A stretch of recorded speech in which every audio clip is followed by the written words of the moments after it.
Do'stlar, bugungi videoda biz running Airstore kombosini polni balansirovka qilib hamda ishlash uchun shayxoga keltirishni o'rganamiz. Bu video yangi operatorlar, yangi running sotib olganlar uchun, biladiganlar prosta videoga like bosib qo'yasizlar, bilmaydiganlar o'rgansa manfaatli bo'ladi. Video boshlanishidan oldin albatta kanalga like hamda obuna bosishni unutmanglar. Demak, video boshlandi. Xo'p do'stlar, buning uchun biz birinchi qiladigan ishimiz mana shunday running sochilgan holda bo'ladi. Avvalo biz bu oyoqchalarini batareykaga qotiramiz. Uning batareykasini mana bu tugmasi bor, zaryadini ko'rib olishdan mumkin. Qotirib olamiz.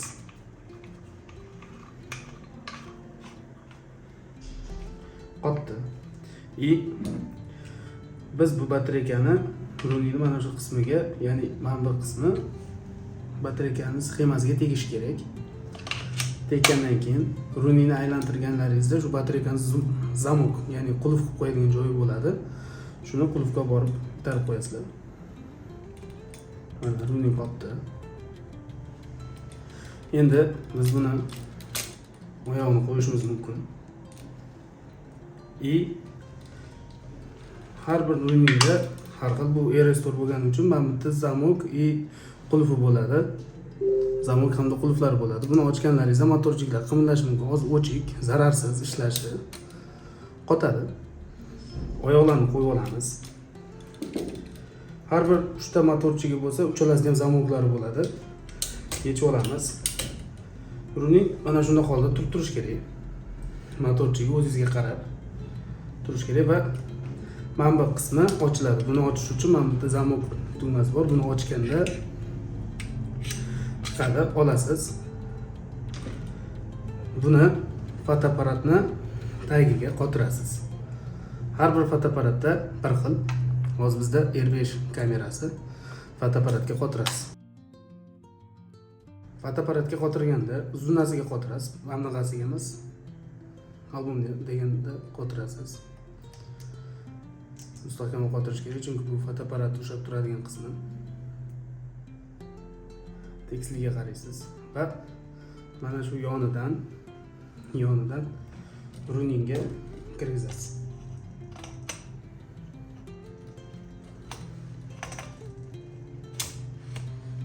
O'zi kirdi va zamogini yopib qo'yasiz. Running tayyor.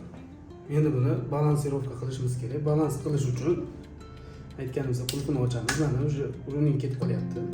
Buning uchun motor ochiq turgan holda zamokni ochib sekin balansirovkani boshlaymiz. Balans qilinganda fotoapparat hech qayerga ketib qolmasligi kerak. Bunda qarasangiz bu yerda turish kerak. Bunda qarasangiz bu yerda turish kerak. Shu joyda ikkita balansirovka qilish bo'ladi. Birinchisi mana bu turgan bo'lsa, ikkinchisi tepaga qarab va balansda ekan. Fotoapparat qayerda tursangiz o'sha yerda qolib turish kerak. Va buni qulflaymiz. Va mana bu motorchigini bo'shatamiz. Buni bo'shatganda ko'ryapsiz, ketib qo'yadi. Shu ketib qolganga qarama-qarshi joyga, ya'ni hozir bizga o'ng tarafga ketib qo'ygan bo'lsa, bo'shatib o'ng tarafga sursa ketib qoladi. Qarama-qarshi chapga itaramiz. Endi chapga ketib qolyapti. Buni ham xuddi shunaqa motorchiga o'xshab kamerani bir joyga qaratganingizda qotib turish kerak.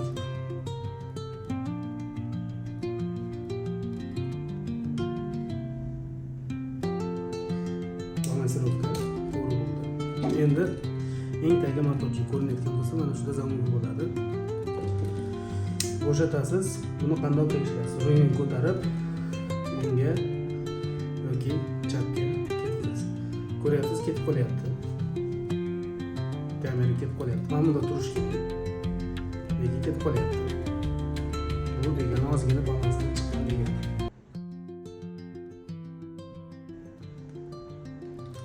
Balans bo'ldi. Qulflaymiz. Ana endi runningni yoqamiz. Running yoqish uchun yonda tugmasi bo'ladi. Do'stlar, ana endi runningimizni yoqamiz. Runningni yonida power off tugmasi bo'ladi, yonadi.